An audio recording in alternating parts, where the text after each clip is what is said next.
Voilà donc, mesdames et messieurs, donc bonsoir et bienvenue sur les antennes de Radio Top Africa. Et maintenant, à partir du studio B de New York City, Alpha Paps Diallo pour la coordination et la présentation, Georges Léonard Sagno qui vous parle en ce moment même à partir de I-95 North, c'est-à-dire l'Interstate 95 Nord qui nous amène tout droit dans la capitale, ancienne capitale des États-Unis qui se trouvait être Philadelphie où un important conclave de Guinéens se trouve organisé. Donc, Alpha Paps Diallo, si vous me recevez, notre invité à partir de cette même capitale a pour nom M. Kiamou Bogos Abba. M. Kiamou Bogos Abba, c'est un jeune Guinéen très brillant qui travaille pour une multinationale africaine là-bas à Douala, capitale économique du Cameroun, ce grand pays d'Afrique centrale. Alors, M. Bogos, qui est en séjour ici au pays de l'oncle Sam, va nous parler aujourd'hui, donc, Alpha Paps Diallo, avec votre permission, bien sûr, des grands thèmes de l'actualité, le leadership africain, comment faire en sorte que les jeunes Africains arrivent à se prendre en charge, à construire et à développer un leadership pour le bonheur du continent, et quels sont les enjeux actuellement, donc, enjeux, défis et perspectives par rapport à l'année 2050, une année charnière pour le développement du continent. Et bien sûr, Alpha Paps Diallo en troisième position. Notre invité va donc également nous parler, n'est-ce pas, de cette fameuse citation du président Obama, citation selon laquelle donc il faut des institutions fortes au lieu des hommes forts, n'est-ce pas, Alpha Paps Diallo, si vous me recevez? Je vous reçois 5 sur 5, Georges Léonard. Merci beaucoup et je vous demande de conduire avec beaucoup d'attention parce qu'il y a un mélange de pluie et de neige sur toute la région de l'Est et du Nord des États-Unis. Et donc, conduisez très prudemment, Georges Léonard. Je pense que notre invité est en ligne. Donc, Monsieur Bogos, bonsoir. Bienvenue à la 103e édition de notre émission. Bonsoir M. Diallo, bonsoir M. Sagno et bonsoir aux auditeurs de la grande radio africaine. Voilà, merci beaucoup d'être venu, d'avoir accepté notre invitation. Il y a belle lurette que les gens vous ont déjà écouté sur cette antenne, mais je voudrais quand même que vous vous présentiez vous-même personnellement à certaines personnes qui ne vous connaissent pas encore. Okay. Alors je voulais dire simplement aux auditeurs de la grande radio que je suis Kiamou Bogos Abba, je suis guinéen et j'ai 37 ans. J'ai travaillé en Guinée, j'ai étudié en Guinée et travaillé en Guinée jusqu'en 2008 où j'ai quitté la Guinée pour rejoindre l'Afrique centrale où j'ai travaillé pour une multinationale à place en tant que directeur finance et contrôle, membre du conseil d'administration pour la zone Afrique centrale, c'est-à-dire le Cameroun, le Gabon, le Tchad, la Guinée équatoriale, Sao Tomé et la RCA. Et en marge de mes activités économiques, professionnelles, j'ai été coopté évidemment pour être le secrétaire général de l'Union guinéenne pour le développement et la démocratie, UGDD, dont je suis le secrétaire général. Et avant cela, nous avons tous milité pour d'autres partis et également pour beaucoup de mouvements, dont globalement les événements de janvier et février 2007, où nous avons été des grands acteurs. Et avec plusieurs personnes, nous sommes cofondateurs également de nouvelles forces démocratiques. Donc, ça veut dire le combat pour le changement en Guinée, nous l'avons mené et maintenant nous menons le combat pour l'Afrique. Je vous remercie. Merci beaucoup, Monsieur Bogos Abba. Et donc, comme l'a déjà annoncé mon cher collègue Georges Léonard Sagno, notre sujet d'aujourd'hui, c'est la malgouvernance sur le continent africain. Il se trouve qu'en fait, le continent africain est indépendant depuis pratiquement plus de 50 ans maintenant. Certains pays sont indépendants. Mais jusqu'à présent, nous patinons. et nous n'avançons pas. Vous êtes justement une personne bien placée pour nous parler de ça à cause de vos expériences en tant qu'économiste. Que pensez-vous? Qu'est-ce que vous met les bâtons dans les roues? Pourquoi on patine, on n'avance pas? Évidemment, comme vous avez complètement raison, le continent africain a connu naturellement son indépendance dans les années 1960, donc autour des 1960. Donc nous sommes maintenant presque à un demi-siècle d'indépendance dans la majorité des pays africains.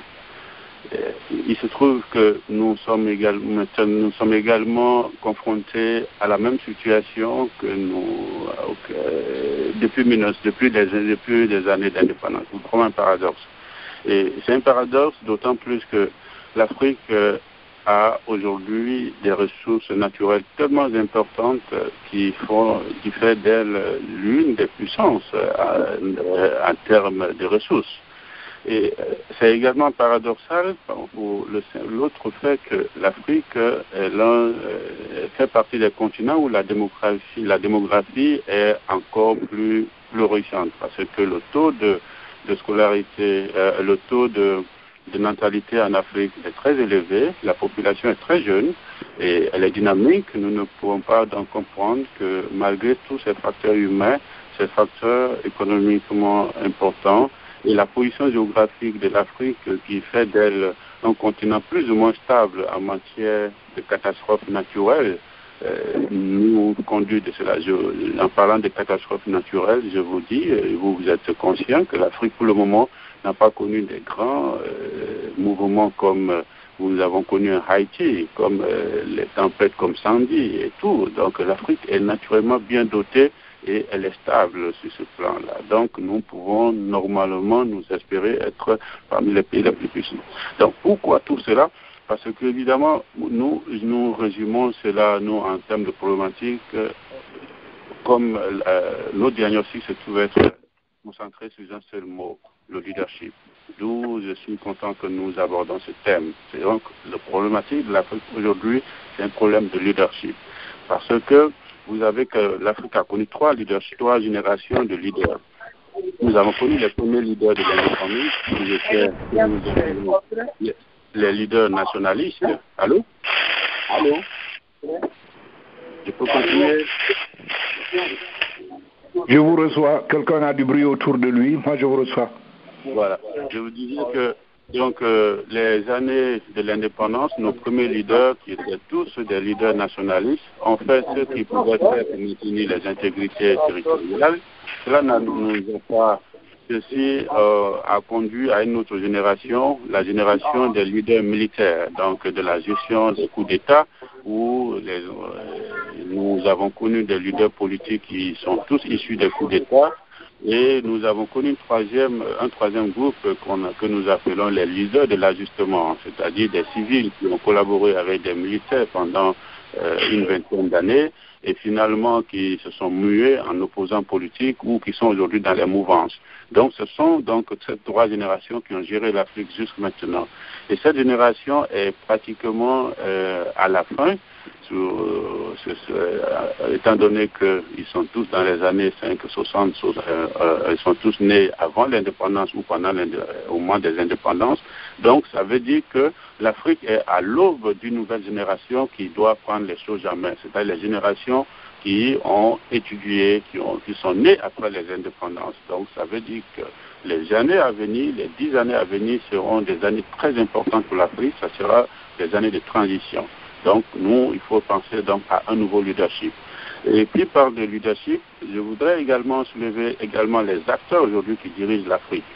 Les acteurs qui dirigent aujourd'hui l'Afrique, moi je les ai classés en 5 groupes. Vous avez donc les hommes politiques qui sont au pouvoir et également dans l'opposition. Vous avez les responsables d'entreprises qui sont aujourd'hui des acteurs importants au niveau de l'économie africaine et ces responsables d'entreprises sont divisés en 3 groupes. Vous avez ceux qui dirigent des capitaux étrangers, ceux qui sont des capitaux occidentaux, donc américains et européens, Et vous avez une bonne présence libanaise et indo-pakistanaise dans beaucoup d'autres pays, surtout les pays anglo-saxons pour les indo-pakistanais et libanais pour les pays francophones. Et vous avez également les responsables d'entreprises qui gèrent des capitaux africains, c'est-à-dire donc les Africains. Donc ce sont ces trois. Et il y a un lien fort entre ces responsables d'entreprise et les nouveaux leaders politiques en termes de financement, en termes de campagne. Donc c'est un lien extrêmement important qu'on pourrait parler. On ne pourra pas parler de leadership sans parler de cela. Nous avons également le leadership militaire, c'est-à-dire les responsables militaires qui se trouvent aujourd'hui important qu'il faut tenir compte parce qu'on ne pourra pas parler de leadership africain sans parler de ce leadership militaire. Et vous avez le leadership religieux. Nous avons des leaders africains sur le plan religieux. L'Afrique est globalement dominée par le christianisme et l'islam. Donc, il y a une influence importante sur la direction que prend l'Afrique d'aujourd'hui. On ne peut pas parler de leadership africain sans parler de ce leadership religieux qui est extrêmement important aujourd'hui et qui est d'ailleurs négligé. Vous avez donc les tout derniers qui sont les responsables d'organisations de sociétés civiles, globalement les syndicats et des ONG qui interviennent à la place de l'État. Donc ce sont ces groupes, ces 5 groupes aujourd'hui qui sont les leaders africains et qui agissent en complémentarité et qui déterminent aujourd'hui le niveau de gouvernance.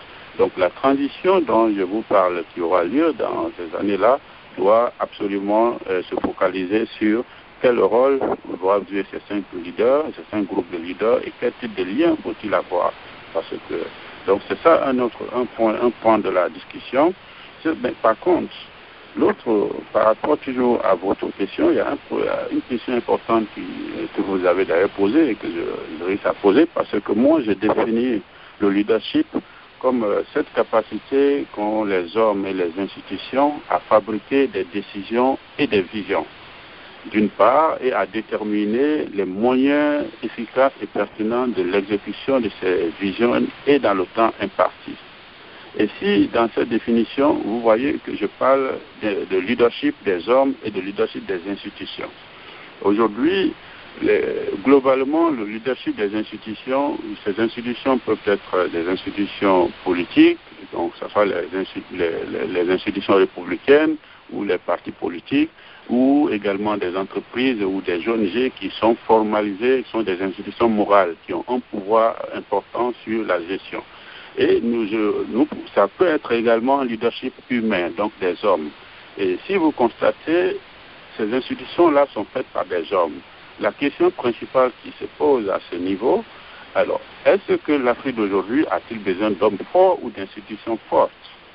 Sans peut-être contredire le président Obama, je dirais que l'Afrique a besoin des deux maintenant. Parce que les institutions fortes sont inexistantes en Afrique d'aujourd'hui. Et s'il n'y a pas d'institution forte, il n'y a pas d'institution, vous ne pouvez même pas parler de force. Il faut déjà avoir des hommes forts avec des visions fortes pour créer ces institutions. C'est ça d'ailleurs qui est le problème crucial que nous avons. Parce que nous sommes aux États-Unis, vous pouvez bien le comprendre, il a fallu des visions très fortes pour créer des institutions qui sont devenues fortes. Aujourd'hui, c'est cela qui manque. Comment avoir ces institutions fortes? Comment les créer? Est-ce que nous avons ce leadership qui est fort, ces visionnaires, ces hommes forts avec des visions fortes qui peuvent nous conduire à la création de ces institutions pour déjà parler d'institutions fortes? Donc, la réponse à votre question sur oui, l'Afrique a-t-elle besoin d'institutions fortes? La réponse est oui, mais est-ce que l'Afrique aussi a besoin d'hommes forts? Je dirais que l'Afrique en a plus besoin pour que nous ayons ces institutions en place par rapport à ce débat. Dans la définition que je vous ai également donnée, je vous ai parlé un peu de vision, de fabriquer des décisions et des visions. Le mot est un peu barbare, fabriquer des décisions et des visions. Et quelle est la vision aujourd'hui que l'Afrique doit avoir? Allô? La vision que l'Afrique doit avoir pour nous, c'est la vision d'une Afrique émergente. Et une Afrique émergente est quand? Donc l'autre question qui se pose, c'est quand l'Afrique sera-t-elle émergente? Parce qu'il faut le définir dans le temps. Nous pensons qu'il faut accélérer pour que l'Afrique soit émergente avant 2050. Avant 2050, ce qui veut dire certains peuvent aller vers ce leadership en 2025, 2030, 2040, 2050, mais quand même, jusqu'en 2050, il faut que l'Afrique entière soit émergente. Voilà, plus ou moins en termes de vision qu'il faut. Donc, pour aller là, je reviens donc pour juste donner mes propositions de solutions. Comment donc aller vers atteindre cet objectif d'émergence d'une Afrique forte avant 2050? Il y a des questions importantes qu'il faut poser. Quelles sont les problématiques aujourd'hui auxquelles l'Afrique est-elle confrontée et qui méritent ce nouveau leadership? C'est l'une des questions très importantes que je voudrais d'ailleurs vous appeler à voir. Parce que si nous ne déterminons pas les vraies problématiques, nous ne pourrons pas nous proposer des solutions de leadership. Les problématiques en Afrique aujourd'hui se résument en ces termes. D'abord, il y a la diversité et le morcellement de l'Afrique. L'Afrique, non seulement elle est morcelée en des petits États faibles et non puissants, mais aussi dans ces États, elle est morcelée en ethnie, en tribus, en religion, et il faut absolument faire face à la gestion de cette diversité qui est très complexe aujourd'hui, qui fait de l'Afrique un lieu difficile à gérer. Il y a un autre aspect, c'est l'hégémonie des grandes puissances sur l'Afrique. L'Afrique a été colonisée, donc aujourd'hui il y a une vraie influence française sur les pays francophones. Comment donc que naturellement nous le qualifions de France-Afrique? Comment donc faire pour que cette hégémonie des puissances occidentales, des puissances étrangères, puisse permettre puisse être positive, et comment se débarrasser ou voire atténuer l'effet? Il y a les pays anglophones qui ont une influence de l'Angleterre et des États-Unis, et vous avez aujourd'hui l'arrivée de la Chine et de l'Inde sur le continent. Donc il y a cette hégémonie de ces grandes puissances sur les décisions de l'Afrique, sur les décideurs de l'Afrique, qui est également une problématique que le nouveau leadership africain doit aborder. Il y a cette question d'enjeu économique que je viens de soulever. L'Afrique est un enjeu économique mondial à cause de la présence des ressources naturelles que nous connaissons, le pétrole, le gaz, l'uranium, également le bois, et ainsi de suite, mais aussi l'eau qui sera le combat de demain, mais aussi des sources importantes d'énergie, comme l'énergie solaire et les autres énergies hydroélectriques que l'Afrique détient. Donc c'est un enjeu économique extrêmement important. Il y a les enjeux de la pesanteur socio-culturelle que nous connaissons. Je venais de vous dire, au-delà de tout ce que nous pouvons étudier dans les grandes universités sur le leadership, les pesanteurs socio-culturelles pèsent énormément sur le leadership africain. Comment également y trouver des solutions? Il y a cette question de la problématique des dettes, de la dette et de la faiblesse des capitaux d'origine africaine.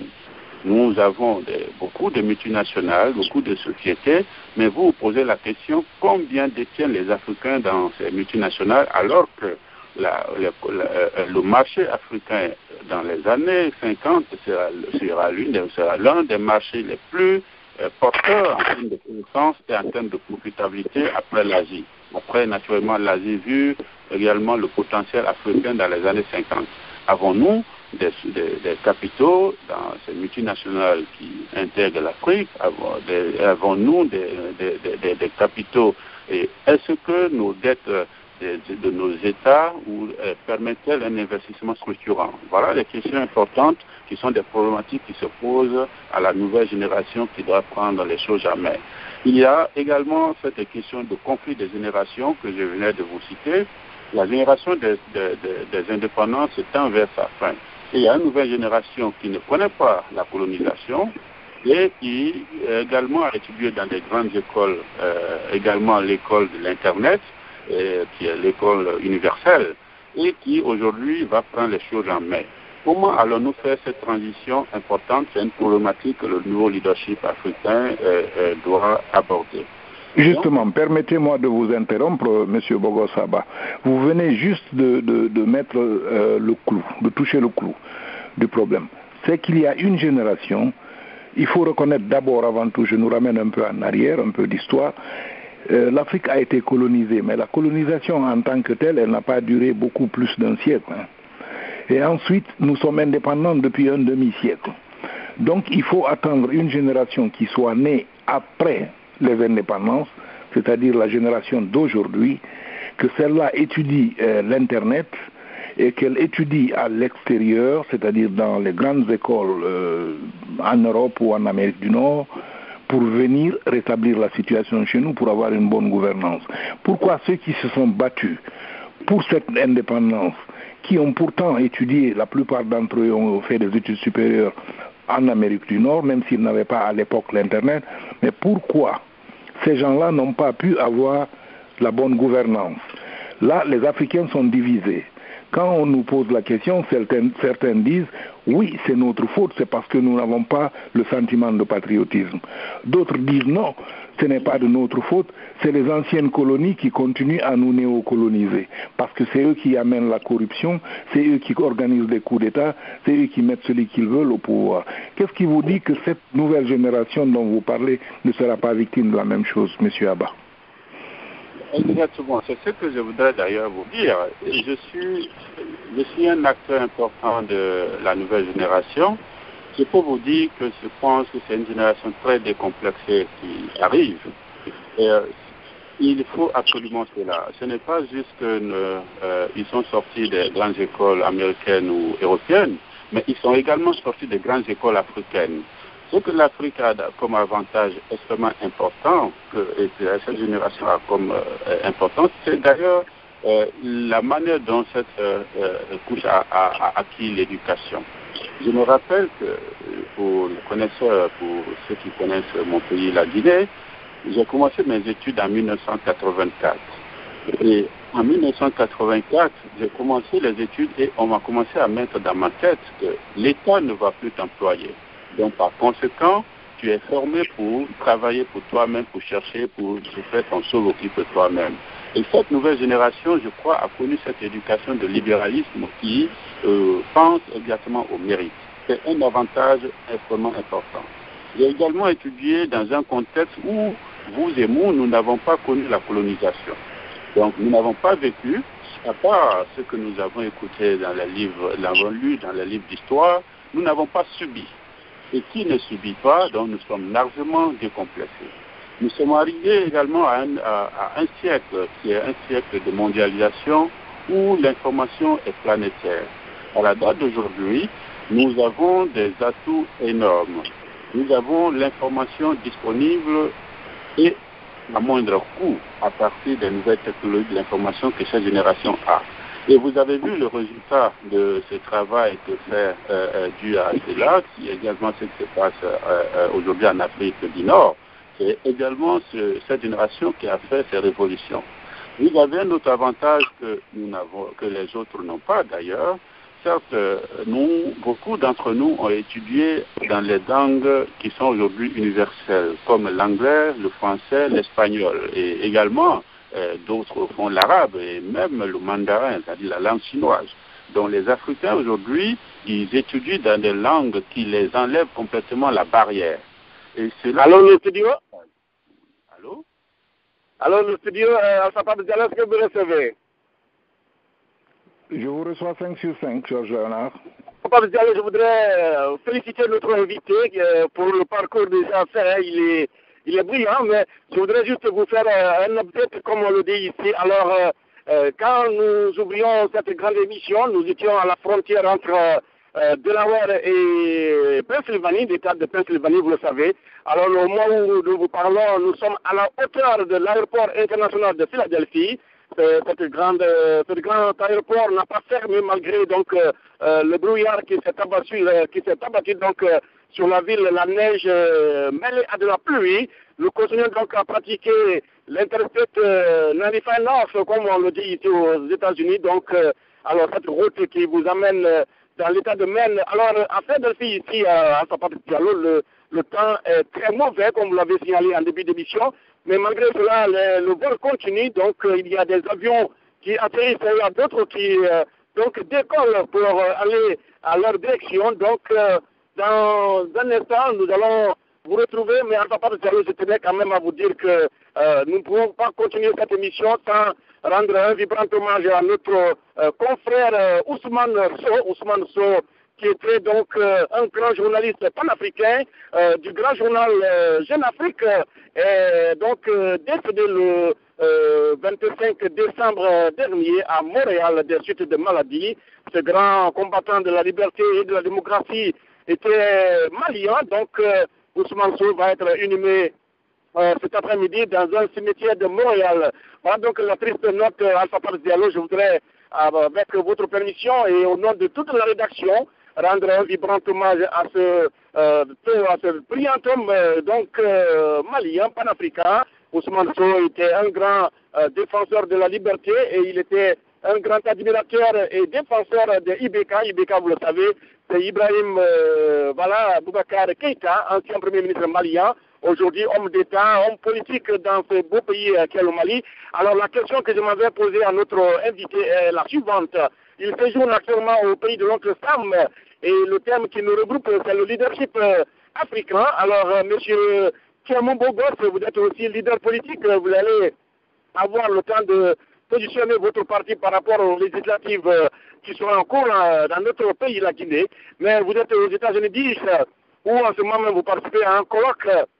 Avant de faire un exposé sur le colloque, qu'est-ce que vous avez appris dans ce beau pays, les États-Unis, car vous allez retourner très bientôt en Afrique en matière de leadership pour pouvoir renforcer déjà l'arme que vous avez dans le cadre de la bataille pour la liberté et le développement socio-économique du continent, M.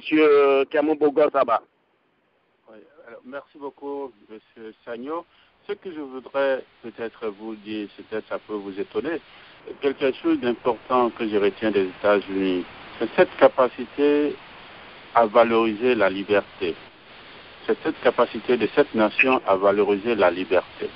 La liberté, c'est elle qui libère le leadership de l'homme. C'est elle qui libère l'homme à produire. Et cette nation a cette capacité de respecter ce qu'on appelle la liberté de l'homme. L'homme, certainement, c'est dû à sa constitution, où beaucoup de personnes dans le monde étaient privées de liberté en Europe, pendant les temps où l'Europe, avec sa monarchie et tout, ont dû rejoindre ce continent, où beaucoup en Asie ont rejoint ce continent, où de grands juifs également ont rejoint ce continent, de grands africains ont rejoint ce continent, beaucoup de personnes du pays de l'Est qui étaient privées de liberté ont rejoint ce continent, ont rejoint l'Amérique. Et je crois qu'ils font de la liberté un credo. Et c'est de cela qu'il s'agit, et par conséquent, ils restent leaders, ils resteront leaders. Je ne considère pas les États-Unis comme une nation, mais comme un continent. Parce que c'est le monde qui se trouve ici. C'est là que c'est ma remarque pertinente des États-Unis. Alors, donc revenons à la question de Alpha, si je suis en ligne avec vous naturellement. Bien sûr, je suis là, M. Abba, et je continue à vous écouter. Alors, donc, par rapport, je venais de vous dire clairement quels sont quelques avantages que la nouvelle génération a pour pouvoir faire face à ces défis. Et je vous ai cité quelques problématiques. Mais tout ça, ces avantages sont insuffisants si, naturellement, nous ne faisons pas quelques éléments de prospection. L'Afrique, le leadership, l'élément important du leadership, c'est cette capacité d'anticiper. Et quiconque ne sait pas anticiper ne peut pas être un leader. Donc, qui parle de leadership parle de vision. Et par conséquent, il y a des éléments importants pour la réussite des nouveaux leaders pour l'Afrique. Un élément important, c'est la démocratie. La démocratie, aujourd'hui, de la manière dont elle est faite, je pense qu'il faut la revisiter. La démocratie en Afrique est faite comme si l'Afrique est un continent où tout est homogène, c'est-à-dire où tout est identique, alors que l'Afrique est plus que hétérogène, comme je venais de vous dire. Même simplement les pays. Donc la diversité est telle qu'il est incapable aujourd'hui d'appliquer un modèle démocratique qui n'est un modèle homogène. D'où notre proposition pour pour l'Afrique. C'est une démocratie de la diversité qu'il faut construire. Or, aujourd'hui, les leaders actuels et ceux du passé n'ont pas été capables de comprendre ce que c'est la démocratie de la diversité. Le défi à venir et pour la nouvelle génération, c'est d'imposer et de faire comprendre au monde que l'Afrique a plus besoin d'une démocratie de diversité. Je vous donne un seul exemple. Si vous prenez un pays comme le Cameroun qui a plus de 350 ethnies, ou un pays comme la Guinée qui a 4 régions naturelles, qui a plusieurs communautés, faire de la démocratie un système électif comme elle est, vous allez forcément créer exactement des frustrations. Il faut faire comme les États-Unis l'ont fait, où nous avons, je vous donne un seul cas pour la question de la présidence. Aux États-Unis, il y a cette question de la double majorité que nous recommandons à l'Afrique. C'est-à-dire, ce n'est pas parce que vous êtes majoritaire dans 2-3 États que vous avez la majorité des voix que vous pouvez être président des États-Unis. Il faut non seulement obtenir cette majorité, mais il faut obtenir la majorité des États. Ça veut dire que la démocratie américaine tient compte de toutes les diversités. Vous êtes contraint de tenir compte même des plus petits parce qu'ils sont représentatifs des grands électeurs. Aujourd'hui, si vous prenez la constitution guinéenne, qui est la nôtre, elle ne permet pas ne donne pas aucune exigence aux leaders d'aller voir chaque communauté individuellement. Ça, c'est un problème, par exemple, et il y en a plein d'autres choses. Donc, la démocratie de la diversité doit être la priorité des nouveaux leaders. Il y a cette question d'intégration qui est une priorité des priorités. Je venais de vous dire que nous avons une fragmentation ou des petits États qui n'ont aucun moyen de supporter, par exemple, une armée. Vous ne pouvez pas vouloir faire avoir il faut un nouveau leadership africain qui comprenne que l'Afrique a besoin peut-être d'une seule armée ou d'armée régionale. On n'a pas besoin d'armée de mer, d'armée de terre, d'armée de mer. Tout ça en même temps pour un petit État comme, je ne vais pas citer, des petits États en superficie comme la Guinée-Bissau, le Cap-Vert, ils ne pourront pas avoir ces ressources nécessaires pour le supporter. Peut-être qu'ils peuvent supporter une police ou une gendarmerie. Alors pourquoi donc les imposer à ceux qui ont une armée? Il faut que nous ayons peut-être une armée régionale, une armée africaine. Nous avons cette question de l'économie. Vous ne pouvez pas avoir un leadership sans avoir les ressources nécessaires. L'économie, c'est exactement l'entreprise, c'est exactement le marché. Qui parle de marché, parle de population.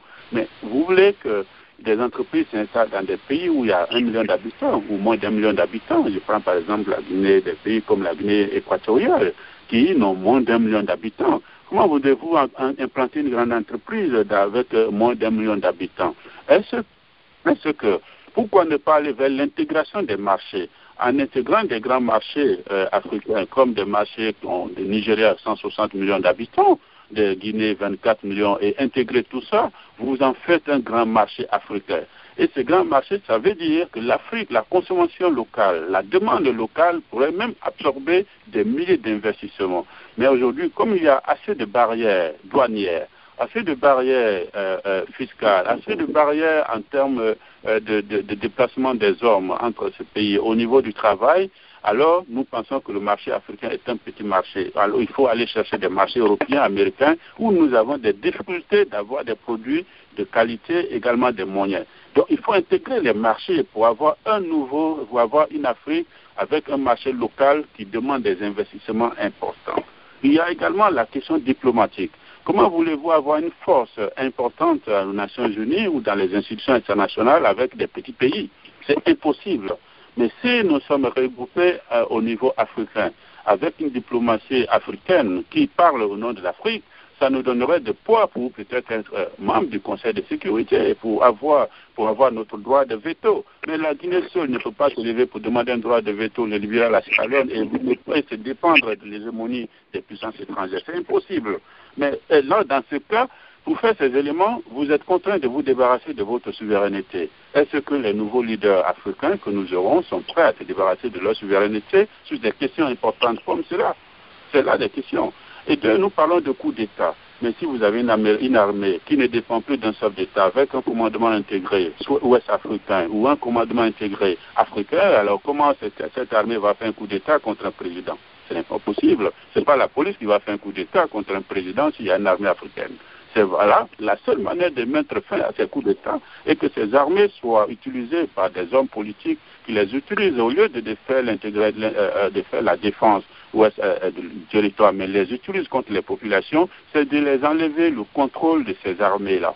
L'autre question importante, aujourd'hui, nous avons une armée pour se défendre contre qui? Contre le voisin Côte d'Ivoire ou Ghana. Mais si nous sommes déjà intégrés sur le plan militaire, comment voudrez-vous que le Ghana soit une base arrière pour attaquer la Côte d'Ivoire? C'est impossible. Mais aujourd'hui, nous sommes contraints de se protéger l'un contre l'autre. Et ces coups-là, l'Afrique n'a pas d'usine d'armement.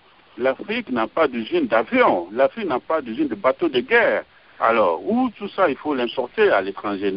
Cela fait de nous des dépendants. Et c'est ce qui explique aujourd'hui notre vraie dépendance, cette hégémonie de l'Occident. On parle dans les démocraties, oui, il faut mettre fin à la France-Afrique. Vous ne pouvez pas mettre fin à la France-Afrique si tous les jours, il faut demander à la France de venir vous protéger. Aujourd'hui, Bangui est la rébellion a quelques microns de Bangui. Alors, est-ce que le président Bozizé a le choix? S'il peut se protéger, il est prêt à tout pour obtenir des armements. Et donc, mais alors, si ce n'était pas le cas, comment voudrez-vous que les rebelles puissent se déplacer pour attaquer Bangui si on avait une armée africaine? Voilà des questions importantes que la nouvelle génération va intégrer. Nous avons parlé de cette question. Il y a également une question importante. C'est la gestion futuriste des ressources naturelles. Aujourd'hui, je prends uniquement par le cas de la Guinée, où j'ai d'ailleurs fait un débat dessus avec certaines personnes. La demande aujourd'hui en aluminium est certainement, oui, elle est devenue faible. La Guinée est tellement dépendante de ses ressources minières qu'aujourd'hui, si les prix au niveau de la bourse de Londres, de la bourse des métaux de Londres, nous dit aujourd'hui que le prix baisse, immédiatement le gouvernement guinéen ne peut plus faire face à ses responsabilités. Parce que tout simplement, elle dépend de cette ressource. Mais est-ce qu'elle doit forcément continuer à dépendre de cette ressource alors qu'elle a des atouts au niveau halieutique, des atouts au niveau de l'agriculture, au niveau du commerce, au niveau de l'intégration? Pourquoi ne pas trouver des solutions pour diminuer cette dépendance et attendre que le marché soit porteur? Aujourd'hui, la Chine a certes la bauxite en Afrique et la même chose que les Émirats arabes unis. Ils en font stockage. Ils en stockent pour attendre la bonne période. Vous voulez dire et qu'est-ce qu'ils font? C'est de la terre qu'ils ramassent en Afrique pour aller le garder et demain ils viennent nous vendre cher. Pourquoi ne pas prévoir une gestion futuriste? Et aujourd'hui, on le gère de façon conjoncturelle parce que nous n'avons pas le choix.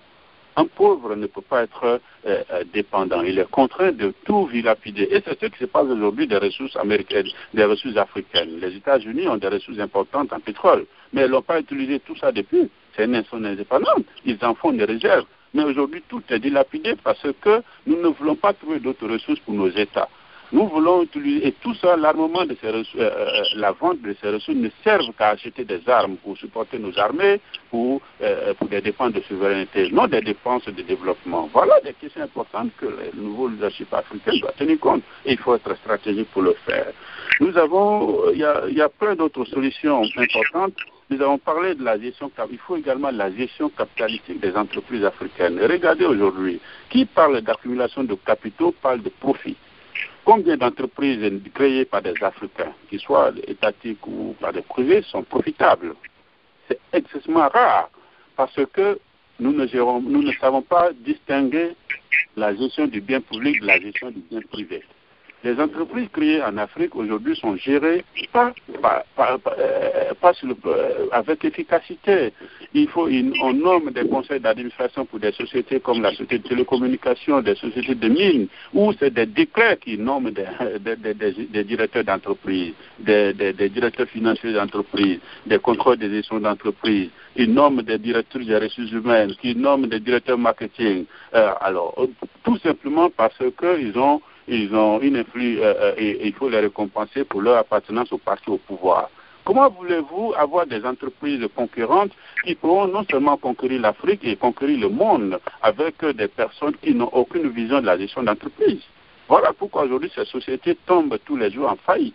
Et la nouvelle génération qui doit prendre l'Afrique en main doit absolument comprendre que nous avons besoin d'entreprises fortes qui sont concurrentes non seulement sur le continent africain, mais qui vont également conquérir des marchés au monde. Aujourd'hui, vous êtes au courant que l'Asie est en train d'acheter énormément d'entreprises en Europe avec la crise aux États-Unis.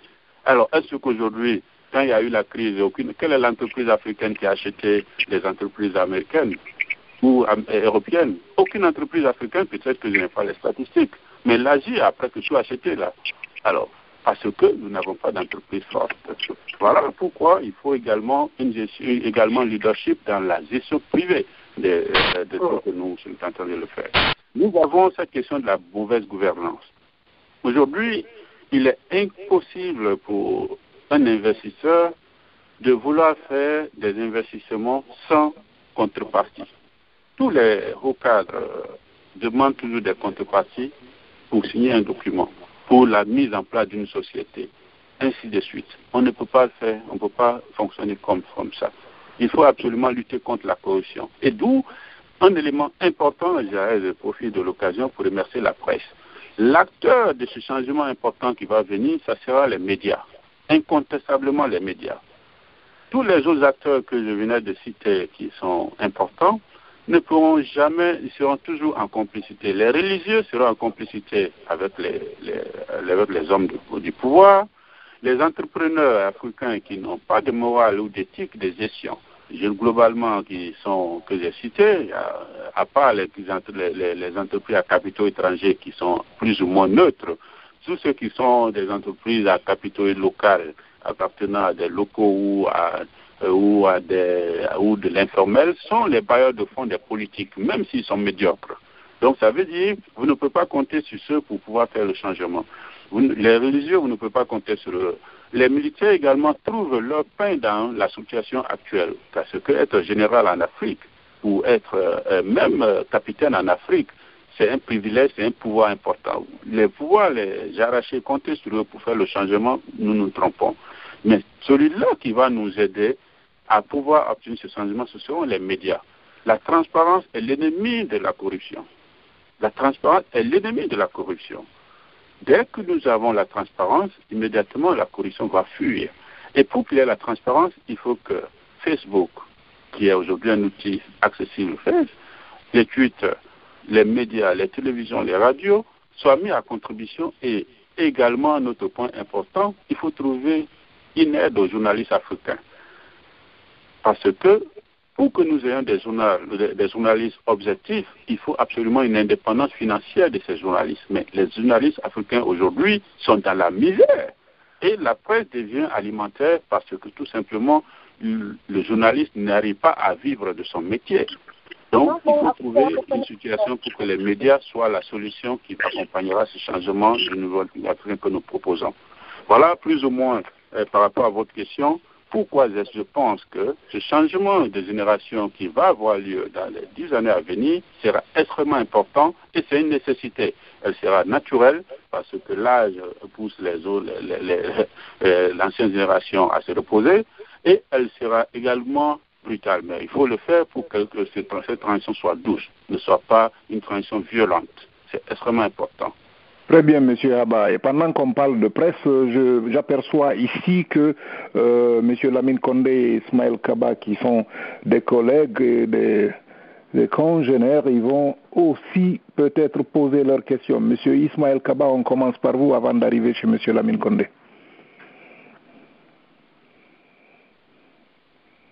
M. Ismaël Kaba, est-ce que vous me recevez? Oui, je suis avec vous et je reviendrai tout à l'heure si vous me permettez. Je suis un peu pris, M. Sagnon, donc je suis dans la conférence, je reviens tout à l'heure. Merci, c'est Paps Alpha depuis le studio B de New York. Donc je reviens vers mon ami Lamine Condé. Monsieur Condé, vous êtes en ligne, votre micro est bien ouvert. Monsieur Lamine Condé? Non, je crois que M. Lamine Condé ne nous reçoit pas, ou il est dans un milieu très bruyant. Alors je reviens vers Sagno pour lui demander s'il conduit prudemment. Georges Léonard, vous conduisez prudemment. Si vous êtes en ligne, est-ce que vous avez une question pour notre invité? Oui, à Sapar Diallo, je vous suis. On est arrivé au cœur de Philadelphie. La question est la suivante. Il a parlé des multinationales. Il a dit qu'il travaille pour une multinationale. Est-ce que les multinationales peuvent apporter quelque chose dans le cadre du développement du continent? Oui, exactement. J'ai fait une conférence avec les représentants du BIT qui étaient en conférence internationale en Afrique centrale avec tous les représentants des patronats africains francophones. Et je les ai dit ceci. Les multinationales ont un rôle extrêmement important. Ce sont les vecteurs du transfert des technologies en Afrique et de l'assistance technique. Nous nous sommes plaints quand nous étions dans les écoles africaines. On nous disait toujours que le transfert de connaissances, que l'Occident ne veut pas faire le transfert de technologies et de connaissances. Aujourd'hui, c'est indispensable. Une multinationale qui est présente dans 150 pays au monde et qui est présente en Afrique et a l'obligation de mettre les mêmes standards qu'il a aux États-Unis ou en Europe ou au Canada ou en Australie. Si vous prenez exactement juste, s'il a une application comme SAP, qui est l'application d'intégration de gestion qui intègre toutes les fonctions de l'entreprise aujourd'hui, je ne fais pas la promotion d'une application, mais je donne un exemple. Une multinationale qui s'implante en Guinée ne dira pas parce que c'est la Guinée que je ne vais pas installer SAP. Elle va le faire. Et quand elle fait une usine d'un produit en Afrique, elle sera contrainte de faire les mêmes standards que les produits qui le font en Europe comme aux États-Unis ou partout dans le monde. Et comme ils vont toujours employer des Africains pour faire ces travaux, alors le transfert de connaissances devient automatique. Ce que nos universités n'ont pas les moyens, les gouvernements n'ont pas les moyens de faire ce transfert de technologie. Il en est de même que les innovations, les rénovations qu'ils font. Nos États sont tellement appauvris parce que leur budget ne le permet pas que le transfert de connaissances est extrêmement un facteur important. L'autre élément important pour ces multinationales qu'il faut les catégoriser naturellement, ce n'est pas le thème, c'est cette capacité d'avoir ce qu'on appelle la déontologie qui est standard. Des multinationales qui sont cotées à la bourse, ici à New York ou à Londres ou au CAC 40 à Paris ou à Hong Kong et ainsi de suite, sont soumis à un certain nombre de règles et de certifications qui sont des certifications reconnues. Donc ce n'est pas parce qu'ils sont en Afrique qu'ils doivent se comporter comme des vanipeux. Ils ont l'obligation de respecter un certain nombre de normes, telles que les droits de l'homme, et ainsi de suite. Donc, aujourd'hui, ils sont des vecteurs importants de transfert de technologie. Ils sont des vecteurs importants de la démocratisation de l'Afrique. La seule chose qu'il faut faire et qu'il faut absolument éviter, c'est d'éviter ce que j'appelle, je veux dire quoi, le lien, ce que j'appelle la collusion entre les multinationales et les décideurs politiques. Les multinationales ne sont pas là pour financer les partis politiques. Ils ne sont pas là pour financer des leaders politiques. Ils ne sont pas là pour financer des guerres. Et ça, cet aspect-là, je pense qu'il est important pour que les nouveaux leaders africains puissent tenir compte de ce facteur. Et comme nous sommes partout dans le monde, nous sommes maintenant dans un monde planétaire, d'où le rôle également des médias de dénoncer des multinationales vanipures qui se comporteraient de la sorte, pour que cela soit mis à la face, parce que s'ils le font en Afrique et que c'est mis au niveau des places publiques à Londres ou à New York ou à Paris, naturellement, cela va impacter leur crédibilité internationale. Ils seront contraints de se mettre en règle. Voilà ce que je pense. Je pense que c'est également une solution. Mais la solution, ce que je recommande et que je demande, c'est de tout faire pour que les Africains aussi rentrent dans ces capitaux. Parce que ce sont des multinationales dont le capital est ouvert. Mais malheureusement, nos fonds de pension, au lieu que, par exemple, je vous donne un exemple, ces multinationales sont financées par les fonds de pension de vous, travailleurs, ici. Alors, mais imaginez qu'est-ce que nous faisons avec, par exemple, les fonds de pension de nos retraités qui sont à la Caisse nationale de sécurité sociale en Guinée. Au lieu que ces fonds servent à acheter des actions pour ces multinationales, pour que nos États africains soient actionnaires dans ces multinationales, ces fonds servent à remplir les poches des partis politiques au pouvoir. c'est la même chose exactement.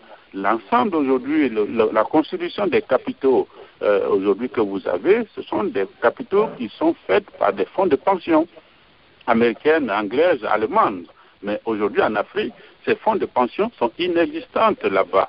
Parce que ce que payent les travailleurs pour que ces fonds soient constitués, au lieu qu'elles soient constituées pour être utilisées par des entreprises qui les multiplient et que cela augmente les valeurs d'actions et d'obligations, elles servent plutôt à financer le parti au pouvoir. Voilà pourquoi je disais, nous avons la nécessité de constituer le capital financier africain, et que ces capitaux rentrent immédiatement pour que nous ayons des entreprises africaines qui soient compétitives au niveau international. Naturellement, avec une bonne gestion. Monsieur Abba, que diriez-vous, par exemple, de la puissance de certaines multinationales, justement, dont vous venez de parler? On connaît, par exemple, je vous donne des exemples précis, en tout cas un exemple précis, on connaît le rôle qu'a joué la multinationale Firestone au Libéria. On sait quelles sont leurs forces et quels sont leurs impacts quand on les laisse se développer à un certain point. Ils deviennent vraiment beaucoup plus puissants que le pouvoir même en place. Ils le contrôlent. Oui, exactement. Et c'est pourquoi c'est important. C'est un effet naturel. Les multinationales, que le monde sera planétaire, tant que la mondialisation va continuer, tant que les marchés vont s'intégrer, les multinationales vont continuer leur plan d'expansion. Et surtout qu'ils ont des politiques de marketing qui collent avec la réalité. Ils seront plus puissants que les nations. La solution à cela, c'est que les États également constituent, s'intègrent. De la même façon que les multinationales continuent à s'organiser et à conquérir le monde en tant qu'unité, unité intégrée, il faudrait que nos États fassent. Pourquoi ils ne peuvent pas le faire aux États-Unis? Aux États-Unis, c'est 51 États. C'est combien de millions d'habitants? Ils ne peuvent pas le faire parce qu'ils sont en face d'un client important. Mais s'ils sont en face d'un petit client comme le Libéria que vous venez de citer, qui n'a même pas, qui n'a pas une armée forte, qui n'a pas de dirigeants forcément forts, un pays qui vient de sortir en guerre, où pratiquement il y a plusieurs fractions rebelles qui cherchent des financements, naturellement, vous verrez que ces multinationales peuvent faire la loi. D'où la solution immédiate que la nouvelle génération doit prendre, c'est de se départir de cette question de souveraineté pour aller vers cette solution d'intégration. Ça, c'est la première des solutions. L'autre chose, c'est ce que je venais vous dire par rapport au rôle des médias. Il faut aujourd'hui épauler les médias. Imaginez que ce que vous venez de dire, je ne vais pas citer la société parce que je ne le connais pas, et même si je le connais, je n'ai pas le droit de le citer par respect pour leur image. Imaginez que la presse internationale, la presse locale, ici aux États-Unis, fasse une description avec des preuves palpables pour expliquer que cette société a des comportements inappropriés au Libéria et que cela soit mis à la disposition du public, cela soit mis à la disposition des institutions de droits de l'homme, cela soit mis à la disposition du système des Nations Unies, cela soit mis à la disposition des actionnaires de cette société. Vous savez par exemple qu'il y a aujourd'hui des actionnaires qui ne cherchent pas que le profit. Ils demandent que le profit soit associé à la manière d'obtenir ce profit. Et c'est pourquoi aujourd'hui des actionnaires sont très exigeants sur le profit qu'ils engrangent. Ils demandent en même temps le profit et la manière. Donc imaginez que sûrement ces milliers d'actionnaires ne sont pas informés. Imaginez un actionnaire qui œuvre pour l'environnement, qui pense que l'environnement c'est la solution, le développement durable c'est la solution, qui met son argent dans une société qui détruit l'environnement, et que vous l'informez en tant que média que voilà la société que vous venez de financer, voilà ce qu'elle est en train de faire en termes de destruction d'environnement, ou une autre qui œuvre pour les droits de l'homme, que vous le mettez à la disposition, que voilà que vos sociétés que vous financez viennent d'acheter des armes qui ont aujourd'hui servi à tuer 1000 et 1000 personnes, ou des enfants, des femmes. Alors vous pensez que ce monsieur, il va continuer à financer cette société, mais le manque d'information et le fait que la transparence n'existe pas, absolument peut pousser ces sociétés à continuer. Donc deux solutions. La première solution, c'est que les États africains et les États d'ailleurs du monde s'intègrent pour devenir une puissance qui peuvent dire non à une société. Et deux, que les médias puissent mettre des manquements que certaines multinationales peuvent faire en Afrique à la place publique. Et ce qui est toujours n'est pas toujours le cas. naturellement parce qu'il manque de l'indépendance de l'indépendance financière pour ces journalistes, pour ces sociétés de médias. Voilà mon point de vue sur la question.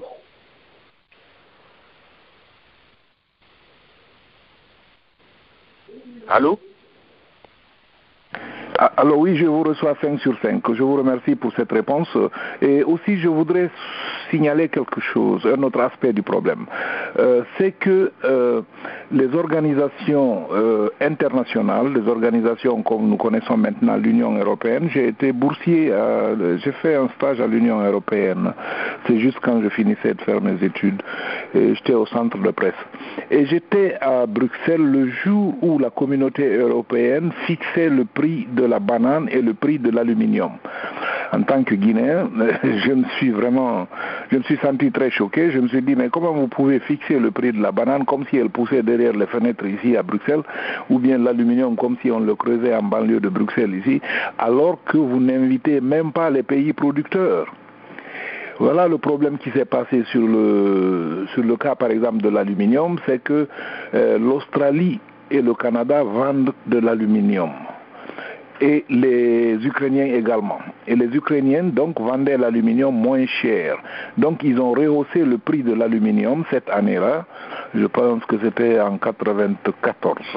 Ils ont rehaussé le prix de l'aluminium pour être compétitifs. Ils voulaient que l'Ukraine soit au même niveau que l'Australie et le Canada.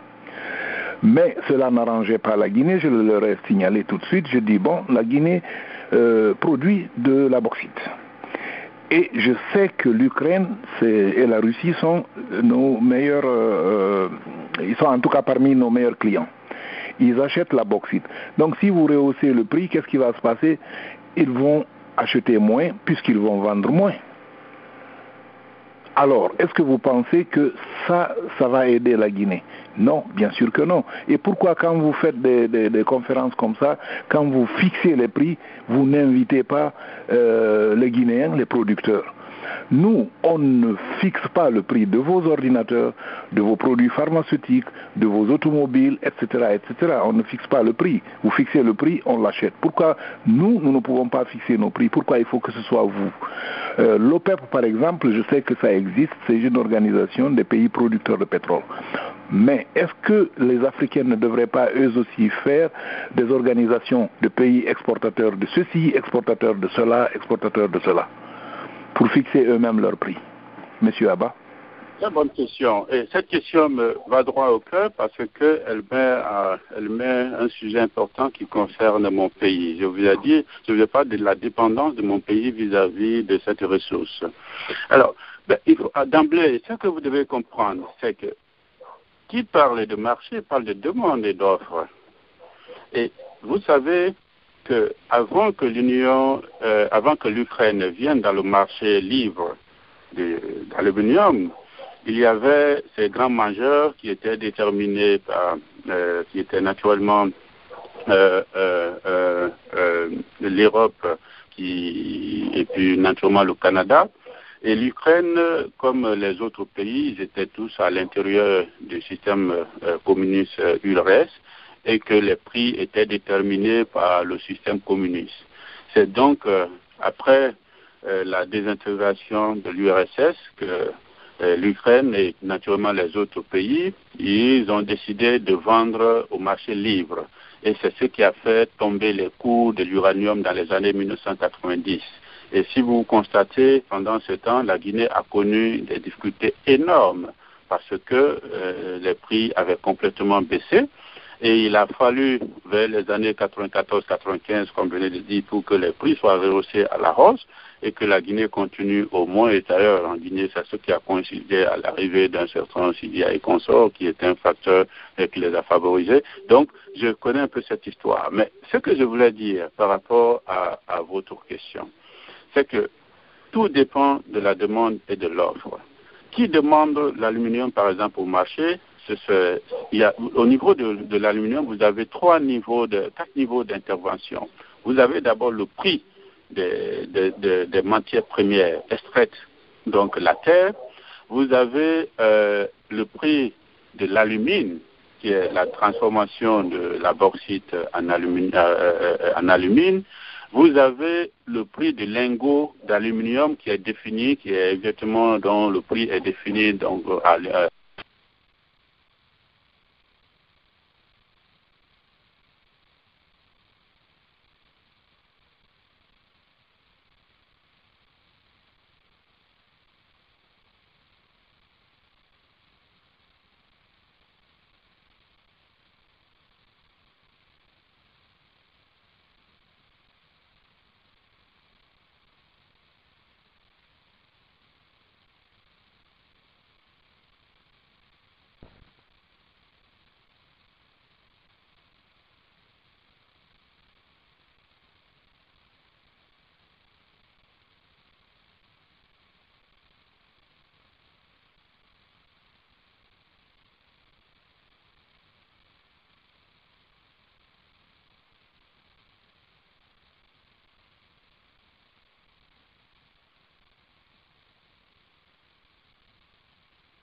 Allô? Allô? Alors? Oui, vous me recevez, j'ai perdu le réseau. Voilà, je vous reçois maintenant parfaitement. Je pense que vous aviez eu un problème de réseau chez vous. Exactement. Oui, Alpha Bar. Je venais vous dire, juste pour conclure le sujet, je disais que, alors, donc, cette question, le marché, je dis, quand l'Ukraine est venue dans le marché, naturellement, ça a changé les données au niveau du marché. Ce que je voulais dire, je disais que le marché aujourd'hui est déterminé en fonction des trois structures. Donc, le prix de la bauxite, le prix de la Guinée, par exemple, vend beaucoup plus la bauxite. Sur le Fria vend l'alumine, ils vendent ça généralement en grande partie à l'UQAM au Cameroun, ou qui fait maintenant des lingots d'aluminium. Et ce sont ces lingots d'aluminium dont le prix est fixé évidemment en Europe et par là. Et ces lingots sont donc vendus aux demandeurs secondaires qui sont soit de l'aéronautique, ou que les grandes sociétés d'aéronautique ou d'électricité, qui sont les demandeurs ou ceux qui les transforment en matière. Voilà, par exemple, c'est un marché complètement stratifié. Alors, la question la plus importante, c'est de savoir qui fait la demande et qui fait l'offre. Et c'est pourquoi je venais de vous dire qu'aujourd'hui, la Guinée est en train de bazarder son aluminium parce que tout simplement, elle n'a pas d'autre solution pour faire face à son budget. Elle est contrainte de bazarder. Si pendant ce temps où les Occidentaux se réunissent pour le fixer et que la Guinée a un choix stratégique pour dire « je ne suis pas d'accord », ou ils disent nous allons le déterminer, c'est donc les demandeurs venus vers eux.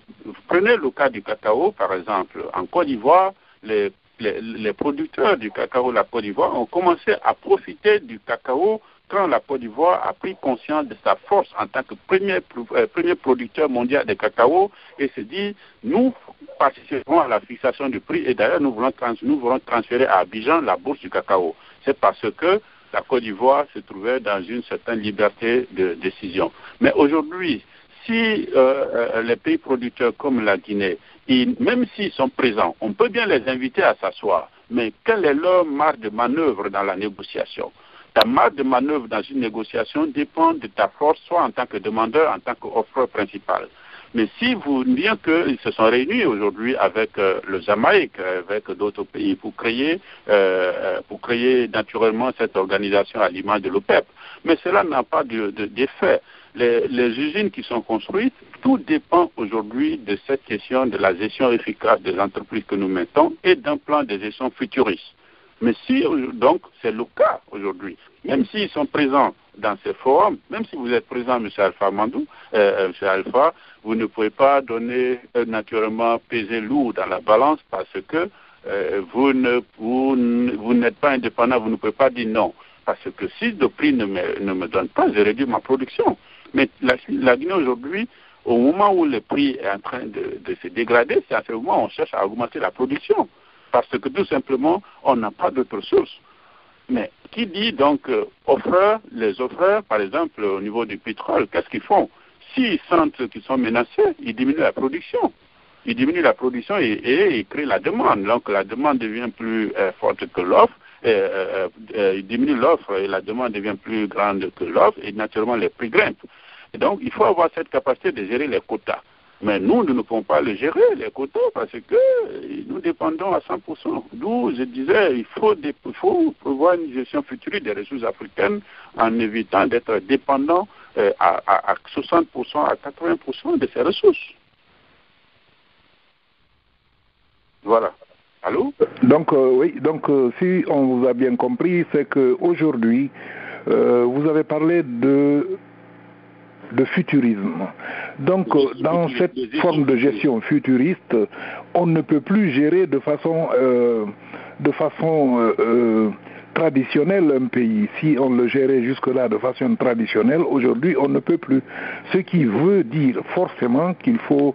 il n'y a pas une école pour être chef d'État, mais il y a des écoles quand même, des grandes écoles où il faut apprendre à gérer et l'argent, et le patrimoine, et les hommes, et l'environnement.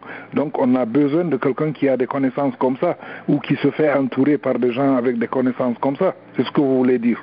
Exactement. Je vais vous dire quelque chose, mon frère. Moi, je suis dans le management d'entreprise il y a maintenant plus de 12 ans, des multinationales. Vous imaginez où tu es manager d'entreprise, tu as 600 employés à gérer. Où il faut gérer leur carrière, leur plan de carrière, leur plan de développement, tout ce qui rentre dans l'entreprise, également leur plan de sortie et leur plan d'entrée. Vous avez des usines qui ont des problèmes de performance à gérer, des problèmes de rentabilité, des problèmes de production, d'efficience. Vous avez des marchés concurrents, où vous avez des dizaines, des centaines de produits à mettre sur le marché avec des compétitions fortes. Vous avez également des relations bancaires à gérer avec des grandes banques, auxquelles il faut prendre des prêts, négocier des taux d'intérêt et le faire. Gérer également des relations avec 6 États, 7 États qui ont des droits différents, qui ont des fiscalités différentes. Il faut gérer plusieurs diversités, plusieurs nationalités en même temps qui ont également des comportements différents. Si vous ne pouvez pas, on ne peut pas s'improviser gestionnaire. L'État est la plus grande entreprise. C'est pourquoi on appelle la macroéconomie la gestion de l'État. Et on appelle la gestion de l'entreprise la microéconomie. Si déjà simplement la microéconomie, c'est-à-dire ce qui est lié à la gestion des entreprises, est aussi complexe. Imaginez maintenant un État qui a des aspects, il faut gérer une armée, il faut gérer une armée, il faut gérer des fonctionnaires, il faut gérer des crédits, il faut gérer un État, il faut gérer des populations, il faut gérer des élections, il faut gérer des oppositions, il faut gérer des compétitions au niveau international avec d'autres États. Ce n'est pas n'importe qui s'improvise président. Ça se prépare. Mais malheureusement, nous avons des mauvais modèles en Afrique. Et c'est là, d'ailleurs, je rejoins le président Obama. Non seulement l'Afrique a besoin d'institutions fortes, mais l'Afrique a besoin de bons modèles. Regardez la sélection du leader américain. Pour être seulement candidat à la présidence des États-Unis, pour faire la sélection jusqu'au niveau de 2, vous passez en pain fin, vous nettoyez sous une liste peut-être de 100 personnes qui se présentent pour être candidat du Parti démocrate ou du Parti républicain. La liste est longue, mais à la fin, vous en faites le tri, un tri qui est correct pour avoir le bon modèle. Donc les 2 qui se présentent pour le poste sont les plus méritants et sont les plus modèles. Donc on gère leur famille, on vérifie leur gestion de leur ménage, leur gestion passée, leur comportement conjugal, leur comportement de gestion d'affaires, ainsi de suite, pour avoir ces bons modèles. La probabilité que cette personne qui a été triée au volet fasse des erreurs, cette probabilité est faible. Mais aujourd'hui, mon cher ami, n'importe qui peut se lever pour devenir candidat à une présidence de la République en Afrique parce que tout simplement il a l'air fou. Et personne ne lui pose la question comment il a acquis son argent.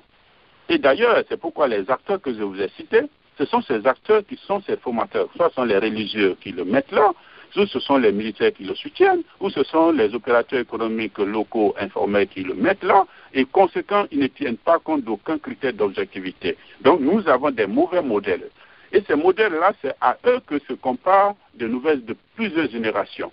Donc la valeur du travail n'a plus de valeur en Afrique. Vous voyez des narcotrafiquants qui financent des élections et qui aujourd'hui, des milliers de jeunes prennent l'exemple sur eux. Le mérite n'est plus une valeur en Afrique. Or, pour avoir des leaders aussi futuristes, pour avoir des leaders compétents qui ont eu l'expérience au niveau local et international, qui ont fait leurs preuves, vous avez besoin absolument de faire ce tri. Et ce tri n'existe pas en Afrique. Voilà les problèmes auxquels nous sommes confrontés dans le choix de nos leaders. Il faut arriver là. Nous avons des partis politiques qui sont gérés, qui n'ont aucune structure démocratique, où le leader, à sa création, il reste le leader jusqu'à la fin de la mort du parti. Parce que il faut être, c'est toi le président, c'est toi qui décides de tout, c'est toi qui dois être le candidat, même si tu n'es pas le bon candidat, c'est toi, point. Et là, quand il devient président, il reste président, il est encore le patron du parti. Et quand il meurt, le parti meurt. Voilà. Ce n'est pas une institution.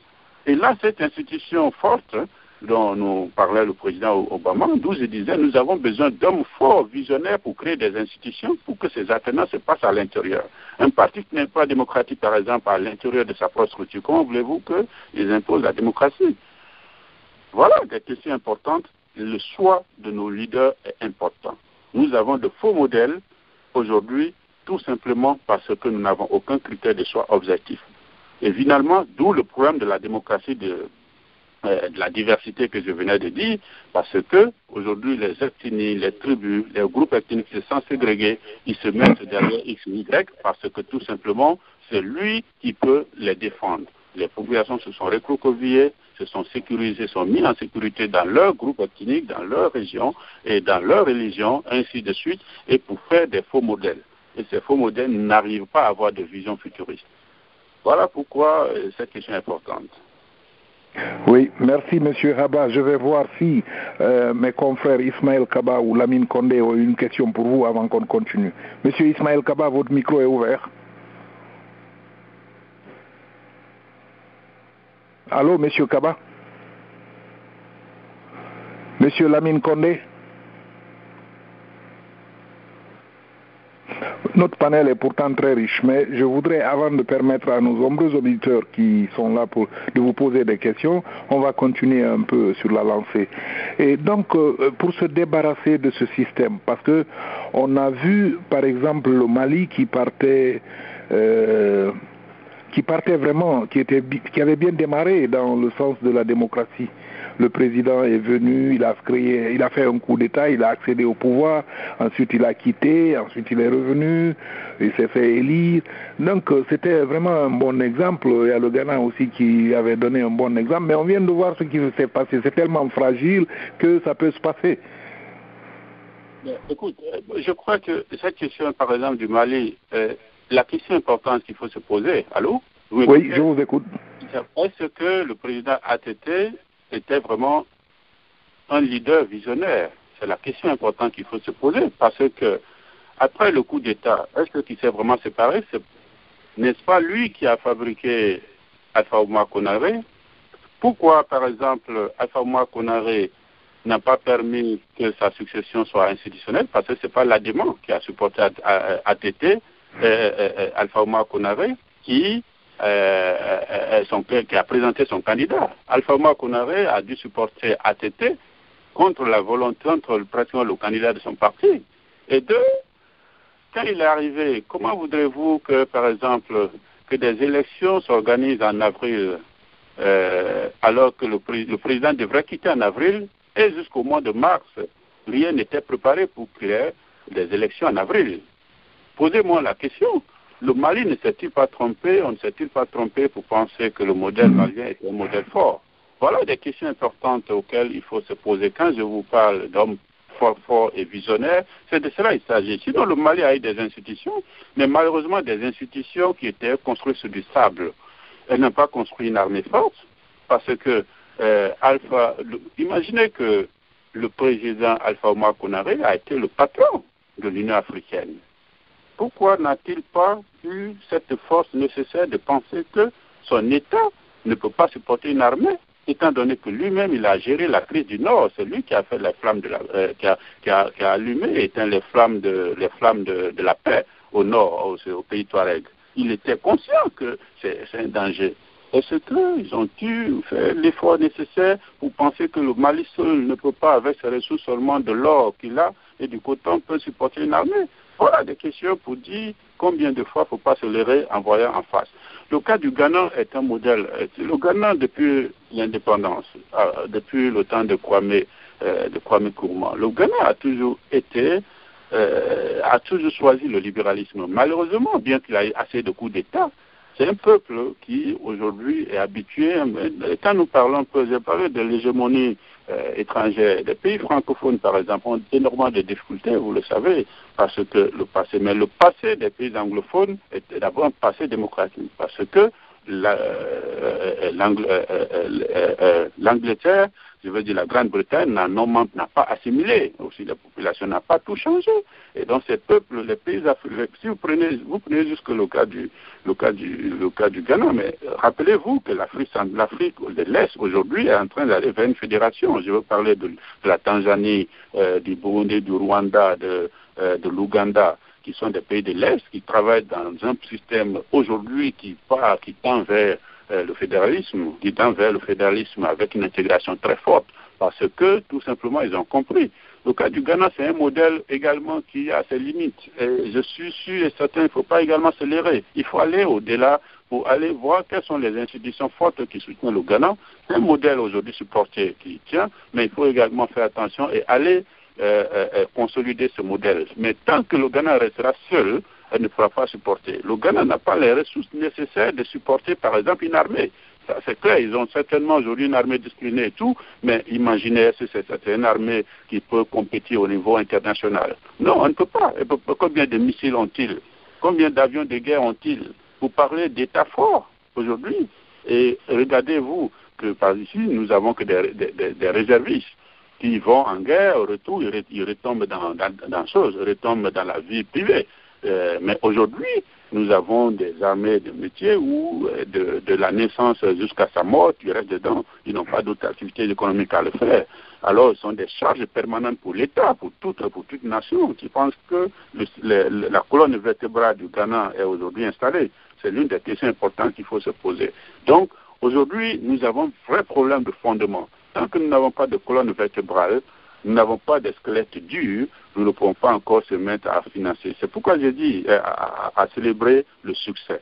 C'est pourquoi je vous dis qu'avant 2050, il est important que ces fondements importants dont nous venons de parler ce matin soient mis en place pour que nous soyons rassurés que nous avons des institutions fortes qui sont construites par des hommes forts, des grands visionnaires. Et même aux États-Unis, imaginez le président Obama, si il n'était pas bien choisi, vous pensez qu'il pourra gérer cette complexité qu'il gère aujourd'hui au Congrès et au Sénat, entre républicains et démocrates? S'il n'est pas aussi fort, il peut gérer toutes ces difficultés qu'il gère si on avait choisi n'importe qui pour être là-bas. Donc, nous avons besoin des deux, d'hommes forts, puissants, visionnaires et choisis, légitimes, pour gérer ces institutions. Parce que ce n'est pas de l'eau à boire, ce n'est pas donné. Voilà pourquoi je veux relativiser exactement ces exemples tampons qui existent. Le Kenya, par exemple, ils ont une armée forte. Mais regardez ce que le Kenya nous a présenté lors des dernières élections. C'est un modèle en économie. Aujourd'hui, en termes de développement économique, le Kenya, ils nous ont présenté leur stabilité économique avec les Indo-Pakistanais. Mais regardez ce que le Kenya nous a présenté au monde avec cette question des élections dernières, des élections présidentielles passées. Cela démontre que tout est instable en Afrique. L'Afrique du Sud, vous avez vu ce qui se passe avec Jacob Zuma, avec Thabo Mbeki ANC, qui est une grande couleuvre. Mais qui pense après l'ANC sera comment en Afrique du Sud, par exemple? Ce sont des questions importantes qu'il faut se poser. Nous avons des points structurels qu'il faut attaquer et il faut être visionnaire pour le faire et avoir le courage nécessaire de le faire dans un système plus intégré qui tienne compte de la mondialisation et de la réalité de ce monde. Vous avez parlé tout à l'heure de l'Afrique de l'Est qui tend à aller vers une forme d'intégration, une fédéralisation. Mais en même temps, en Afrique de l'Ouest, un peu plus au nord, les gens se sont divisés. Vous avez vu qu'on vient d'avoir une jeune république, la République du Sud-Soudan.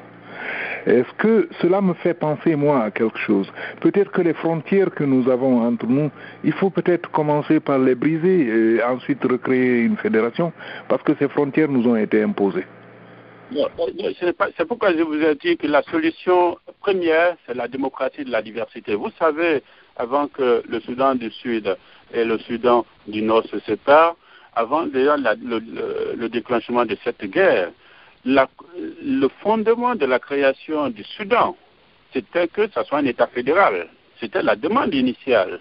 Vous le savez, pour que ces deux États, parce qu'ils étaient conscients de leur diversité depuis le début. Une partie chrétienne, une partie musulmane, et avec des populations diversifiées. Et la solution, avant qu'ils aient leur indépendance vis-à-vis des Anglais, c'était de créer un Soudan fédéral. Mais malheureusement, ça n'a pas été fait. On a voulu créer une république islamique soudanaise homogène en faisant abstraction qu'il y a des divisions, qu'il y a plusieurs religions, qu'il y a ça. C'est cela le problème. Et c'est ça qui se pose même au Mali aujourd'hui. Quand tu vois d'autres personnes se lever et qui disent qu'on veut une république islamique ou bien qu'on veut un Mali unitaire et tout ça, personne ne se pose la question. Mais est-ce que c'est la solution? C'est la solution, c'est ça la solution. Une Guinée qui a par exemple 4 régions naturelles complètement différentes en population et en communauté et qu'on continue à la gérer comme une unité unitaire homogène. C'est de l'erreur. Alors que donc par conséquent on donne force aux coordinations qui ont une puissance plus que les partis politiques. Parce que la réalité, on ne tient pas compte de cette diversité pour faire nos constitutions et nos lois. Voilà. La solution aujourd'hui, c'est d'imaginer. Je vais vous donner l'exemple. Si vous prenez 10 Américains sous un subway de New York et demandez-leur juste leur origine, vous allez trouver entre 7 et 8 nationalités aux États-Unis. Et vous demandez leur religion, vous allez trouver des chrétiens, des bouddhistes et des musulmans.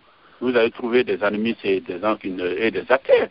Qui sont là. Maintenant, on arrive à gérer l'ensemble de ces diversités pour que la stabilité de l'Amérique puisse tenir pendant des siècles et des siècles. Parce que ils ont tenu compte de cette diversité pour faire des lois qui s'imposent à tous. Mais aujourd'hui, par exemple, en Afrique, la loi n'est pas une force. La loi n'est pas une force. Donc, comment faire pour que nous faisons des lois qui sont fortes, qui tiennent compte de ces réalités et qui soient appliquées et qui tiennent compte de nos diversités et que tout le monde ait le même baromètre qui est le respect de la loi. Voilà des questions qui sont importantes. Ce n'est pas la question de morcellement. Ce n'est que petit. Regardez le Nigeria aujourd'hui. Après la guerre des Biafra, aujourd'hui, la rébellion au delta du Niger, ce qui se passe aujourd'hui avec Boko Haram au nord, toutes ces questions sont des questions qui démontrent que nous ne sommes pas près de la solution. Nous sommes naturellement près de la solution si nous continuons à voir le problème et calquer notre démocratie et notre système de gestion en fonction de nos humeurs ou bien en fonction de ce qui se passe. Regardez la petite, la Suisse. La Suisse en termes de superficie, elle est très petite, mais la Suisse est l'État, est la république la plus composite en Europe. Où vous avez la Suisse allemande, la Suisse française, vous avez la Suisse italienne, vous avez, et je ne sais pas quoi d'autre. L'allemande. Alors, bon, comment cette Suisse-là a pu faire ses lois pour être aussi stable? C'est l'un des États, c'est l'une des nations les plus stables au monde. Et encore depuis le XIe siècle, c'est entre parenthèses la démocratie la plus vieille au monde. Voilà. La démocratie en Afrique n'est pas une démocratie adaptée à l'Afrique. L'Afrique a besoin d'une démocratie de la diversité, qui tienne compte de ça et qui fera des lois qui vont être conformes à cette diversité, qui tiennent compte de chacun. Parce que ce qui est dangereux dans une démocratie, c'est quand tu vois des minorités ou des groupes qui se sentent légers. Et quand un groupe se sent non compris, non pris en compte, il se rebelle, il se recrute, et là, la violence naît. Et il ne peut pas donner le maximum. J'ai déjà fait un cas comme ça, par exemple en Afrique de l'Ouest. En Afrique de l'Ouest, c'est un débat que j'ai soulevé qui a fait un peu de tollé sur le Facebook. Quand je disais, il y a 25 millions de Peuls en Afrique de l'Ouest, environ autour de 25 millions de Peuls. Et en même temps, vous avez, je ne sais pas, vous n'avez pas les statistiques de Mandingues, c'est-à-dire de populations à caractère qui parlent le malinké. Au Libéria, en Sierra Leone, en Guinée, en Côte d'Ivoire, ainsi de suite. Et aussi, les Peuls, c'est la même chose, en Guinée, au Mali, au Nigeria, d'ailleurs au Tchad, au Niger, au Burkina, au Sénégal. Alors, ces populations, si tu les gères de façon individuelle, qui fait des erreurs, mais alors qu'ils sont en train de se gérer en communauté. Et c'est ce qui fait cette guerre entre ces deux communautés en Afrique de l'Ouest.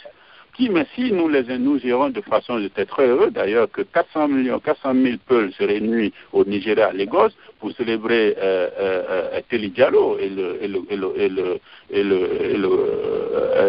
le reconstituer sur le plan historique comme un leader africain important. C'est au Nigeria que cela s'est passé il y a moins d'un mois de cela. Bon, voilà. Si vous voulez gérer par exemple une communauté, une petite Guinée de 10 millions d'habitants qui veut gérer un cas Peul en restant dans un contexte Peul, dans un contexte guinéen, ça veut dire qu'il est hors de la plaque.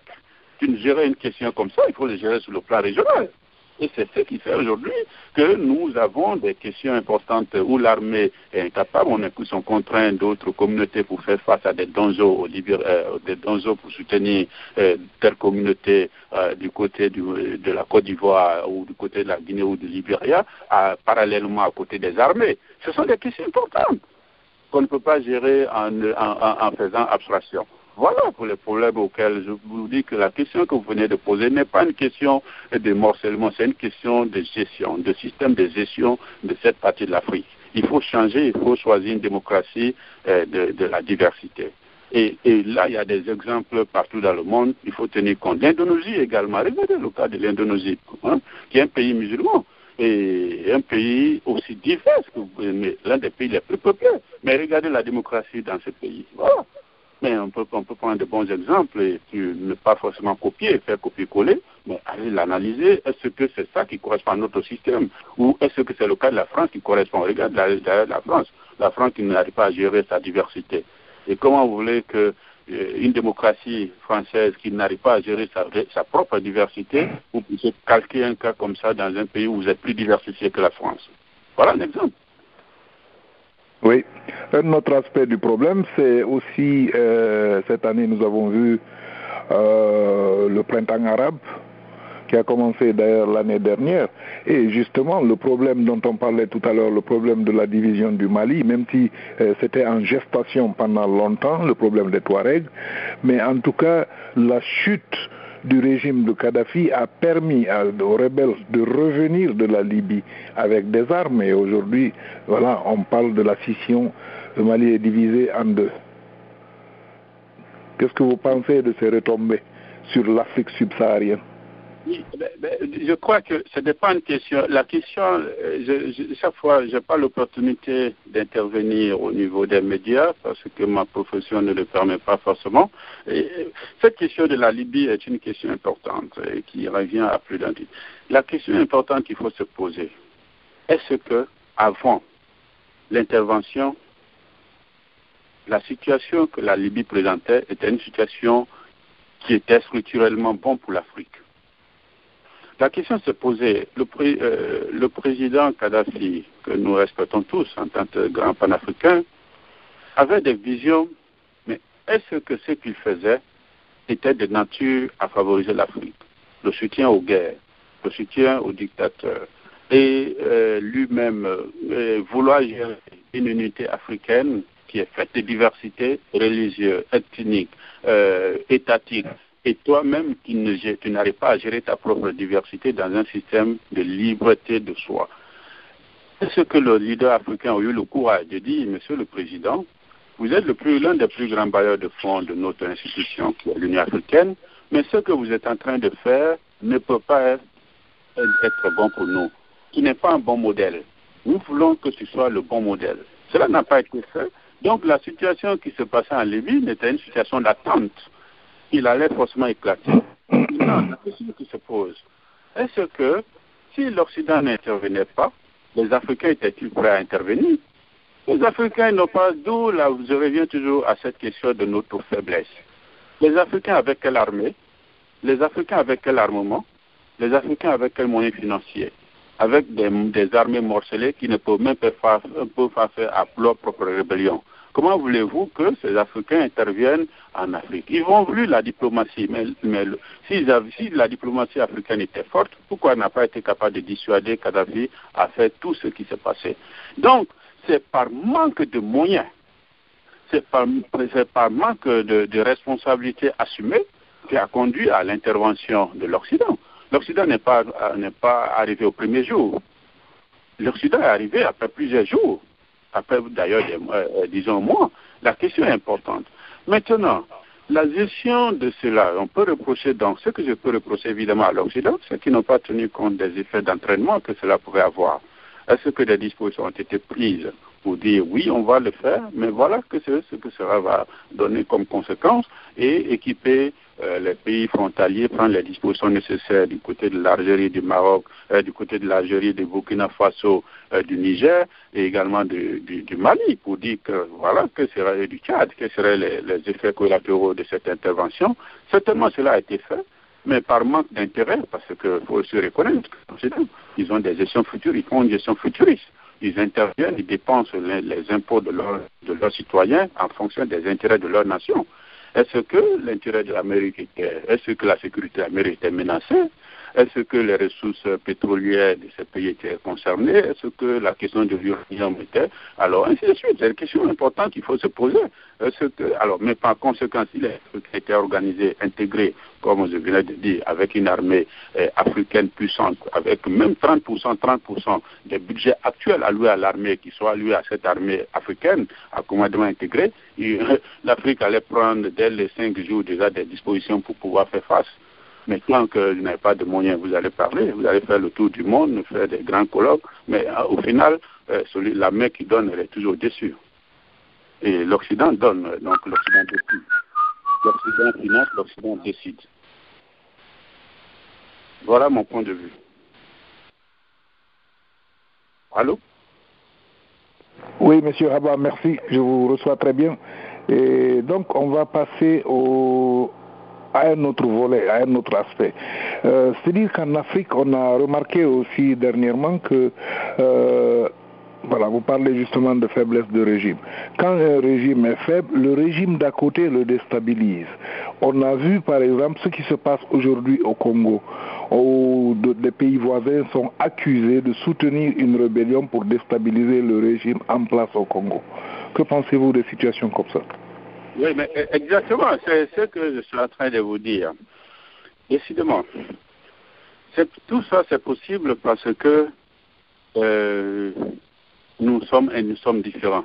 Le Rwanda se considère comme différent et l'autre se considère comme différent. La question importante, c'est la question du Rwanda. Je l'ai déjà dit d'ailleurs, le Rwanda, ils ont fait une gestion futuriste. Vous savez que le gouvernement rwandais en place a été constitué par des jeunes de moins de 40 ans à l'époque. Tous ceux qui étaient dans le gouvernement rwandais, quand ils ont mis en place, c'était des jeunes de 25 ans, de 30 ans jusqu'à 40 ans qui étaient constitués pour venir faire le changement. Et le changement qu'ils ont fait au Rwanda, c'est un changement de leadership. Ce n'est pas l'étendue du pays qui compte, mais ce qui a été mis en place au Rwanda a permis au Rwanda de dominer toute la sous-région. Même quand je suis en train de vous parler de la création de la East Community, le leadership du Rwanda et de l'Ouganda, mais aussi du Kenya, est prépondérant dans cela. Mais le Grand Congo, aujourd'hui, en termes de leadership, qu'est-ce qui s'est passé depuis son indépendance? Ce Grand Congo, si tu n'as pas de leader, si tu n'es pas organisé, naturellement, les petits vont te terrasser. C'est ce qui se passe là-bas. Il faut que les Congolais prennent leurs responsabilités pour faire un leadership congolais. Ce n'est pas les institutions onusiennes qui pourront faire le Congo. Ce sont les Congolais qui doivent le faire, mais ils n'arrivent pas à le faire. Ils n'arrivent pas à avoir un leadership cohérent. Ils n'arrivent pas à avoir une armée forte. Ils n'arrivent pas à gérer conséquemment leur diversité. Et donc, comme le Rwanda a réussi à gérer, à se contenir, à former une unité forte, alors c'est une nation qui sait aujourd'hui peut-être des tremplins pour pouvoir le faire. Et l'Ouganda à côté, c'est la même chose. C'est ça le problème. Le fait qu'aujourd'hui, la question se trouve là. Moi, je condamne fermement cette attaque, cette intervention du Rwanda ou de l'Ouganda, présumée, parce que nous n'avons pas de preuves aussi. Hein. Le Congo, ces États n'ont pas reconnu officiellement. Nous respectons la diplomatie de ces pays qui n'ont pas reconnu, mais ils s'interprètent plus au leadership des Congolais. C'est ça la question. C'est la même chose que nous avons également dans les autres petits États qui sont confrontés à la même situation. Il faut, mais si ceci était intégré dans un système d'armée unifié, comment voulez-vous que le Rwanda puisse avoir des bases arrières? Si l'armée ne dépendait pas ni du président Kagame ni du président Kabila, et que l'armée dépendait d'un commandement intégré, comment voudrez-vous qu'il y ait eu des rébellions à l'intérieur, que cette armée intégrée ne puisse pas les manquer et qu'elle puisse attaquer un État? Parce que le domaine de définition de cette armée ne serait plus le Congo, ça serait toute l'Afrique centrale, l'Afrique de l'Est et du Centre, sûrement.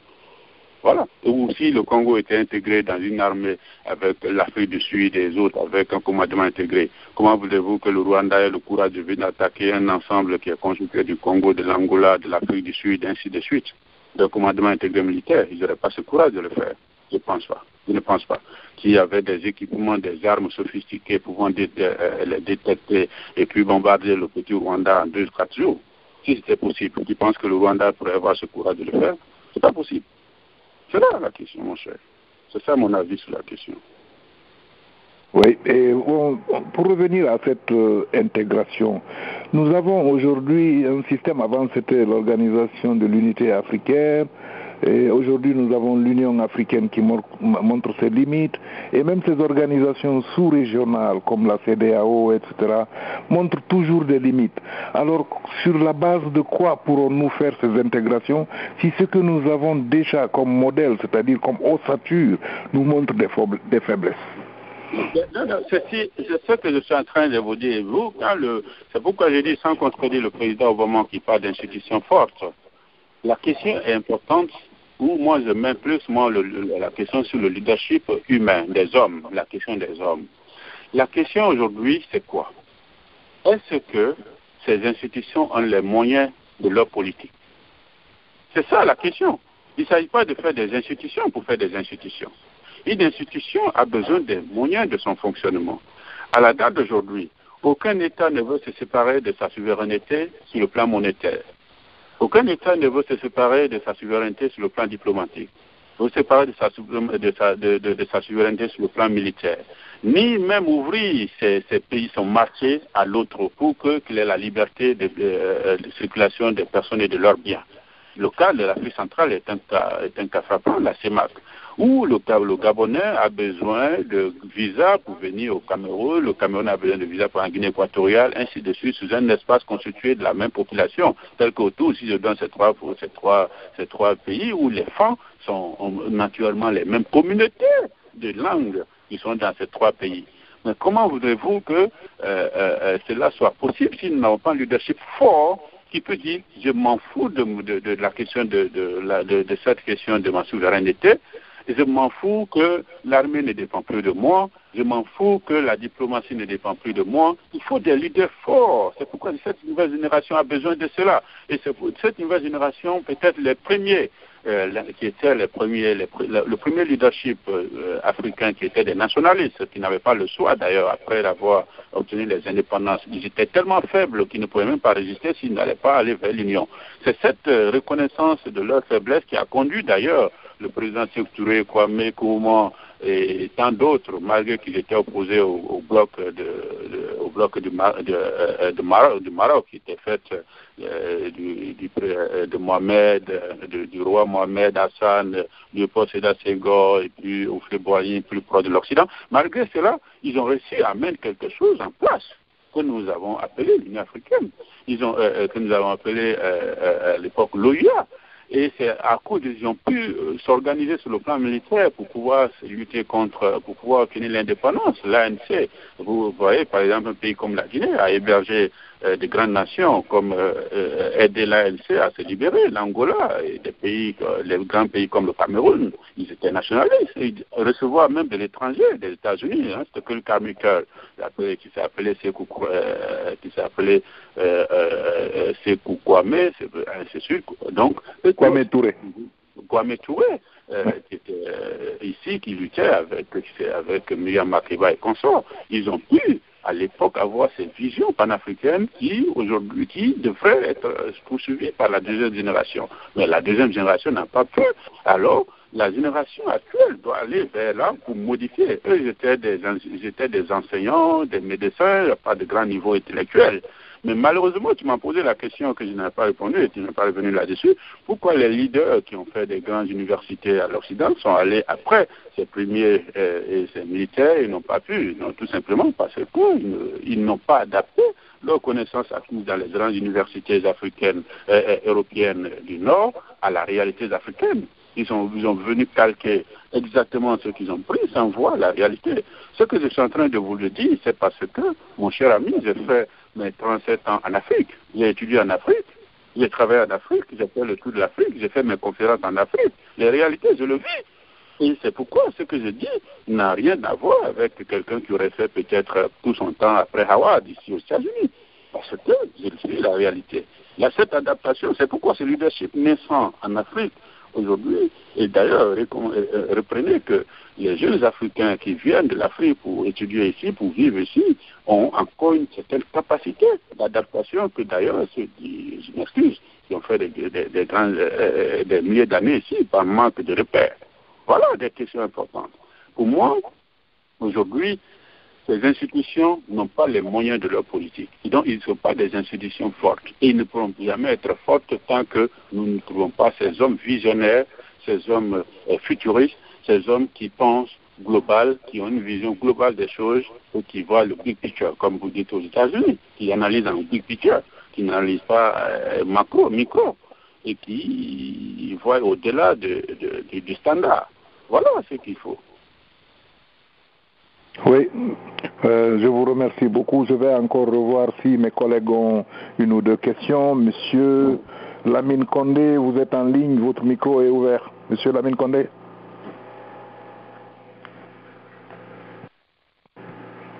Monsieur Lamine Condé.